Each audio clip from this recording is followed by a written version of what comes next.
In Munchkinland, part of Oz, townspeople learn of a wicked witch's demise. Eventually, Galinda, descending in a bubble, announces to the assembled crowd that the Wicked Witch of the West is indeed deceased. Everyone seems pleased, and after celebrating with a dance, a girl questions Galinda about the origins of wickedness. Galinda thinks it's a valid question, one that frequently perplexes individuals since the origin of wickedness, whether innate or imposed, remains uncertain. At that moment, Galinda recounts the tale of the Wicked Witch's mother's affair with a traveling salesman, despite her marriage to Munchkinland's governor, Throp. The witch's mother became pregnant through this affair, though Throp always maintained the child was his. Throp appeared disheartened upon seeing his wife's green-skinned newborn. As he instructs the nurses to remove the baby, she begins to wail, and the small objects in the room are suddenly hurled upward. Despite his shock, Throp remains adamant about not seeing his daughter, Elphaba. As Dulcibert, her nanny, leads her from the room, she promises Elphaba that she will look after her. Subsequently, Dulcibert chooses to nurture Elphaba throughout her childhood. One afternoon, as Elphaba reads, Dulcibert asks her to look after young Nessarose while she tends to their father's summons. Elphaba seems pleased by this and offers Nessarose a flower before inquiring if she'd be interested in witnessing something extraordinary. Sharing a page from her book, Elphaba recounts to Nessarose the tale of the wonderful Wizard of Oz's arrival in a balloon and his subsequent construction of the Emerald City, driven by his fondness for emeralds. Elphaba informs Nessarose that the Wizard of Oz has the power to grant people's deepest wishes if they manage to meet him. Almost at once, a group of children appears near the house and starts to mock Elphaba because of her appearance. Nessarose weeps upon hearing them, provoking Elphaba's fury. After that, she levitates several stones using her abilities and hurls them towards the children. At that moment, Throp emerges and finds Nessarose in tears.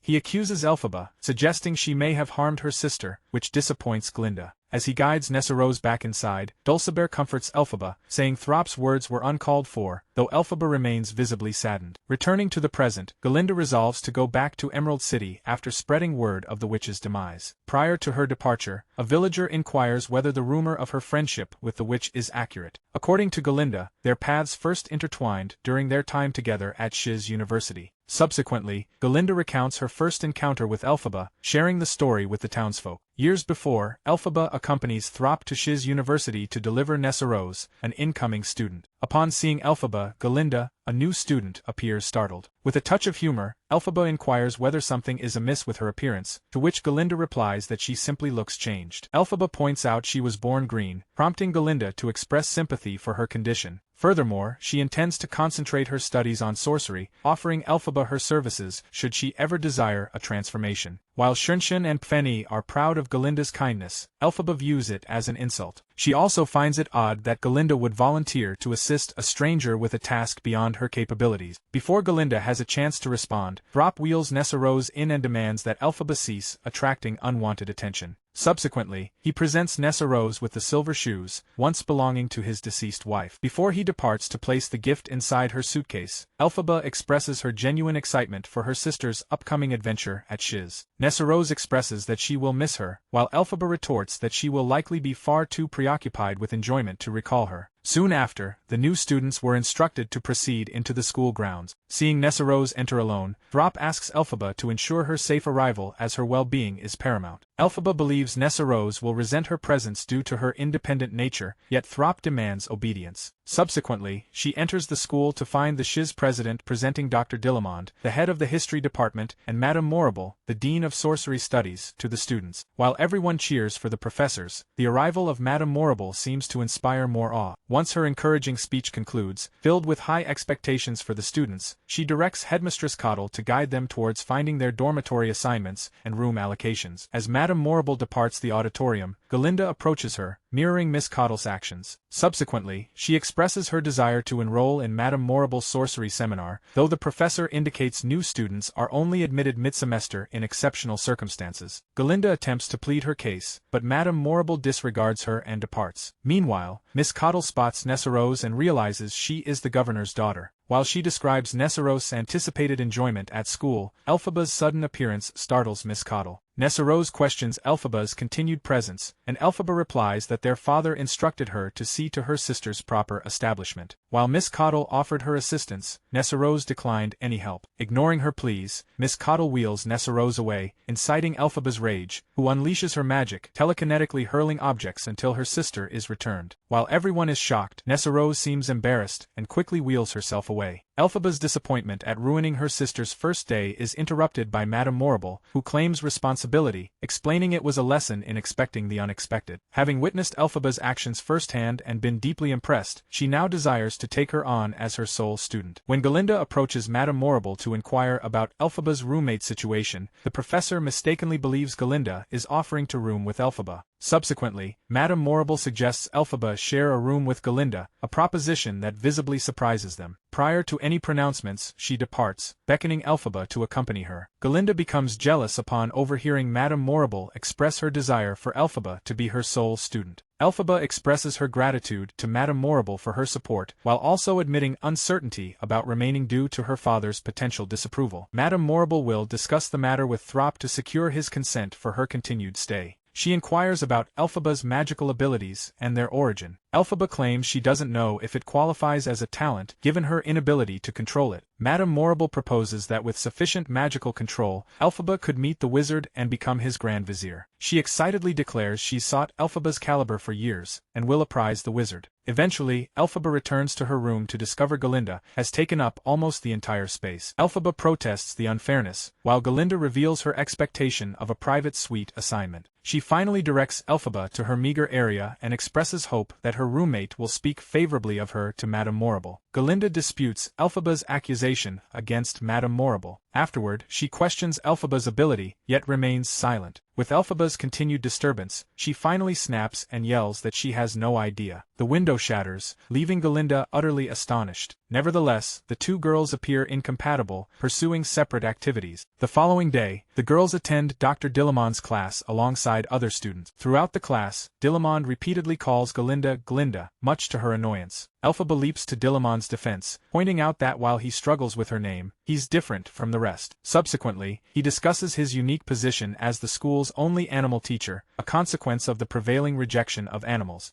He further explains that animals and humans once coexisted peacefully, before the animals were unjustly blamed for a devastating drought that afflicted the kingdom. Midway through the lesson, he flipped the blackboard and discovered an offensive message demeaning animals. Dillamond appears both angry and disheartened by this, and when he demands to know the author, none of the students respond. After telling them to leave, he clumsily sweeps items off his table. While the other students depart, Elphaba remains behind to assist Dillamond in gathering the items. He told her she was not obligated to do it, but she remained insistent. Later, in Madame Morrible's classroom, Elphaba's inability to levitate a coin leaves her deeply frustrated. Madame Morrible assures her that mastering her abilities will require patience. Afterward, she inquires about the incident in Dillamond's class, to which Elphaba responds that such an act was reprehensible. Her rising anger activates her abilities, impressing Madame Morrible, who urges her to continue honing her control. She further notes that with sufficient progress, she may present Elphaba to the wizard personally. Leaving the classroom, Elphaba noticed Dillamond departing the school and covertly trailed him. Upon arriving home, Dillamond discusses the recent disappearances of his fellow animals.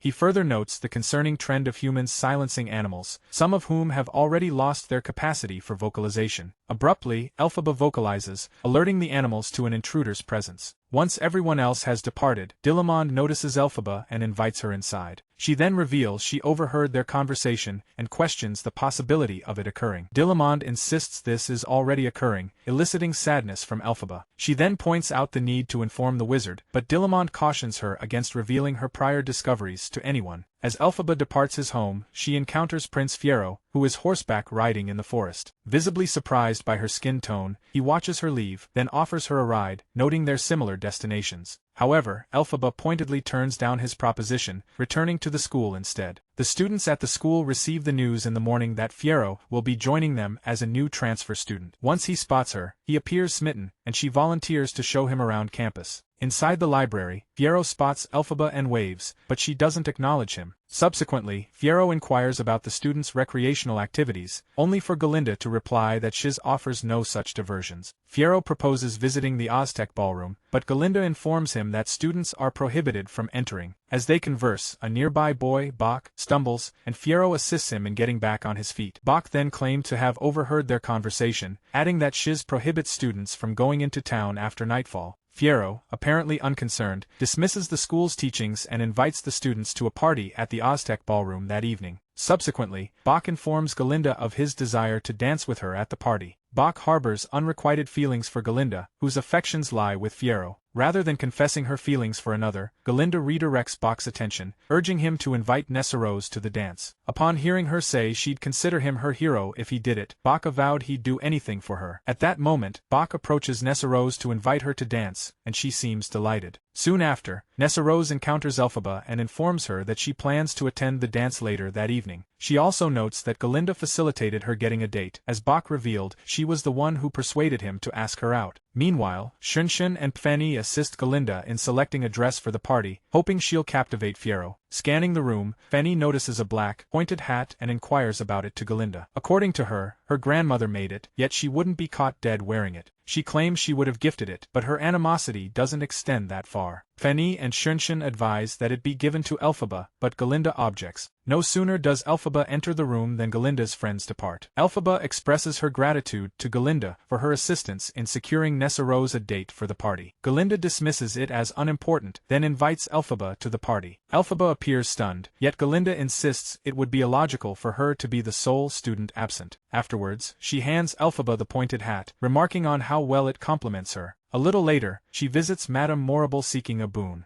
After that, he informs Nessarose he needs to confess something. Because Galinda appears content with another, Bach refrains from confessing to Nessarose his lack of reciprocal feelings. He compliments her beauty, and Nessarose appears overjoyed as she sings about their mutual deservingness. Soon afterward, Madame Morrible appears at the celebration to present Galinda with a practice wand. Galinda is taken aback, expressing gratitude to Madame Morrible for her belief in her potential and for accepting her as a student. Morrible admits to lacking faith in Galinda, revealing that Elphaba persuaded her to take on her roommate as a student. She further explains that Galinda owes her gratitude to Elphaba, who has only just made it to the party. At that moment, Elphaba entered, sporting the pointed hat, drawing curious glances from everyone. As the students mock her awkward dance, Galinda, seeing her distress, joins in. Upon returning home, they recounted the great time they had at the party. Now that they appear to be at ease with one another, Galinda proposes a secret sharing pact. At first, Elphaba remains silent, but she later reveals her father's dislike, convinced he is justified in feeling that way. Galinda inquires about her meaning, and Elphaba reveals that after her green-skinned birth, Throp attempted to prevent a similar occurrence during Nessarose's conception. Throp compelled his pregnant wife to ingest milk flowers, triggering a premature birth that ultimately caused her death and Nessarose's resulting disability. Galinda appears saddened by this revelation, asserting that the milk flowers' actions, rather than Elphaba's, were to blame. The following morning, when the students trickle in for Dilamon's lesson, Elphaba offers him a handful of poppy flowers, only for him to curtly instruct her to take her seat. Once the students have taken their seats, Dilamond announces his departure from Shiz, explaining that animals are now prohibited from teaching. As he is forcibly removed, Dilamond informs the students they haven't received the complete truth. Once he is gone, Elphaba challenges the students, asking if they intend to remain passive, but Coddle orders her back to her seat as well. Subsequently, she notes that their new professor, Nikidik, has created a presentation specifically for them. Nikidik promptly walks into the classroom and presents a caged lion cub to the student. He goes on to explain that the cage represents a novel invention designed to stop animals from acquiring speech. Elphaba is concerned about the cub's frightened appearance in the cage, but Nikidik dismisses it as insignificant. Elphaba expresses her disappointment and urges Galinda and Fiero to take action. Fiero wonders aloud what action they might take, but Elphaba, in a fit of anger, strikes the poppy flowers on the table, insisting they must act. Unexpectedly, the poppy flowers began to whirl, and as dust engulfed the room, all succumbed to slumber except Elphaba and Fiero. He whisks the cub away, declaring to Elphaba they must find a safe haven before she can speak. Once the students have departed, Madame Morrible comes into the classroom to find all of them sleeping. Realizing Elphaba's involvement, she smiles before heading to her office to draft a letter for the Wizard of Oz. Eventually, he inquired as to why he alone was immune to her powers. Rather than answering, Elphaba notices a scratch and assists him in cleaning the blood. It is then revealed that she harbors feelings for him, and he reciprocates those feelings. Fiero quickly proposes moving the cub to a safer location, and Elphaba concurs. Elphaba appears heartbroken as he departs, realizing their connection may be lost forever, despite her feelings. The following day, Elphaba is summoned by the Wizard of Oz, who requests her presence in the Emerald City. Elphaba feels unprepared, yet Madame Morrible confidently predicts her success. Eventually, the Emerald City train pulled in, ready to transport Elphaba to the wizard. Prior to her departure, Galinda visits Elphaba for a farewell. Elphaba inquires about Fiero, and Galinda replies that he's been behaving oddly since Dilamond's expulsion. While she pondered the depth of Fiero's affection for Dilamond, he appeared to bid Elphaba farewell. He then reflects that he has given considerable thought to the day they aided the cub. Elphaba admits to pondering the matter as well, prompting Galinda to muse on their connection before expressing her longing for Dillamond and a desire to advocate for him. At that moment, she gathers all the students and declares her intention to adopt the name Galinda as a tribute to Dillamond. Eventually, Elphaba boards the train bound for Emerald City, inviting Galinda to accompany her before its departure. Galinda doubts she's invited since Elphaba received a single invitation, yet her friend encourages her not to fret. After this, they journey to the Emerald City as a group, and upon their arrival, the city's breathtaking beauty fills them with awe. Additionally, they see a theatrical performance centered on the Wizard of Oz, recounting his journey to fulfill the prophecy that designated him the sole individual capable of deciphering the Grimoire, a book of spells. Eventually, a simian sentry of the wizards leads them inside his castle. Upon entering, a colossal robot demands their identities. Elphaba, visibly frightened, almost flees, but Galinda restrains her. Once she mentions her name, the wizard emerges to introduce himself. He seems pleased to see Elphaba, but admits he wasn't anticipating Galinda. She subsequently adds that she is Elphaba's friend and that they have both eagerly anticipated meeting him. Soon after, the wizard unveils his plans for a futuristic metropolis named the Oz of Tomorrow. Afterward, he presents Elphaba with a figurine modeled after her, which she gratefully receives. Gazing at the emerald object, she confirms its color, prompting the wizard to inquire if this is the change she desires. After some consideration, Elphaba expressed her preference for him to assist the endangered animals. The wizard approves her request, adding he'd hoped she would advocate for the animals, as he believes in second chances for all. Soon afterward, Madame Morrible appears at the castle, explaining that she wouldn't have missed Elphaba's special occasion for anything. At that moment, Chistry, chieftain of the wizard's monkey guards, pulls away the cloth veiling the Grimoire. Elphaba and Galinda, stunned by the sight, approach it. Madame Morrible assures Elphaba she needn't rush to read it, but Elphaba insists on trying. To everyone's astonishment, the Grimoire unlocked as Elphaba approached, leaving Madame Morrible and the wizard utterly stunned. The wizard then inquires of Madame Morrible about the initial spell she desires Elphaba to attempt. In class, Madame Morrible has been teaching levitation, and the wizard diverts Elphaba's attention to Chistry's love for birdwatching. All at once, the Grimorie's script ignited with light, prompting Madame Morrible to reassure Elphaba that her inability to decipher it was inconsequential, as the book was inscribed in an ancient, forgotten tongue of incantations. Before she could speak, Elphaba began to read the words with ease, leaving Madame Morrible utterly astonished. Once the incantation is read, Chistry thrashes in agony. Elphaba is concerned about what's happening, but Madame Morrible assures her it's merely a transitional phase. Suddenly, Chistry painfully unfurls wings and soars to the ceiling. Seeing Chistry collapse, a horrified Elphaba pleads with Madame Morrible to undo her spell. Madame Morrible asserts that spells from the Grimoire are irreversible. Elphaba reels at the news, but stepping into the corridor, she's confronted by the sight of winged monkey guards clumsily attempting flight. Although Elphaba is horrified by her actions, Madame Morrible seems pleased, remarking that the flying monkeys will be effective spies. Visibly stunned, Elphaba turns to leave, and the wizard quickly explains that Madame Morrible intended to convey that the monkeys would serve as scouts, aiding them in detecting unusual animal behavior throughout the kingdom. Elphaba initially fails to grasp their motives, but she later discovers that the wizard orchestrated the escalating animosity toward the animals. According to the wizard, uniting the populace against a shared enemy is a proven method for preserving tranquility, while Madame Morrible adds that their scheme will ultimately be advantageous for Elphaba. Inquiring why the others hadn't become spies, she presented the Grimoire to the wizard, requesting he read it. However, he lacks the ability to do so, revealing to Elphaba his powerlessness and the deception he has perpetrated on the citizens of Oz. Although wounded, Madame Morrible urges her to consider her future. Galinda urges Elphaba to heed their words, and the wizard envisions a future where they can all reside in Emerald City harmoniously. While Galinda seems pleased, Elphaba declines to collaborate in further misleading the public and harming the animals. If Galinda hopes to salvage her future, Madame Morrible declares as she storms out of the castle, she must bring Elphaba back. Hoping to locate Elphaba, Galinda hurries away, while Madame Morrible instructs the winged monkeys to prevent her from escaping the city if they wish to be reunited with their families. The wizard also commands his guards to locate a fugitive hiding within the city. Ultimately, the monkeys locate Elphaba. However, just as she attempts to escape, Galinda appears and insists she return to fulfill the wizard's demands. Because Elphaba disregards her advice, she flees and boards a hot air balloon. Galinda then follows, but guards entering the room force Elphaba to hastily move the balloon from the castle, where it is ultimately damaged. After their escape, safe and sound, Galinda urges Elphaba to compose herself and heed Madame Morrible and the wizard's words in the next room. Elphaba declares she will never participate in that, adding she's unsurprised Galinda aligns with them, driven solely by her insatiable ambition. Despite Galinda's denials, their argument is interrupted by Madame Morrible's citywide announcement warning everyone about Elphaba's supposed wickedness. She further claims Elphaba's verdant complexion reflects her corrupted soul and accuses her of the monkey's disfigurement. Elphaba's disappointment is evident as Madame Morrible concludes the announcement, branding her a wicked witch. Galinda then takes her hands, suggesting she return to apologize. She claims Elphaba could still possess everything with the wizard, but expresses disinterest.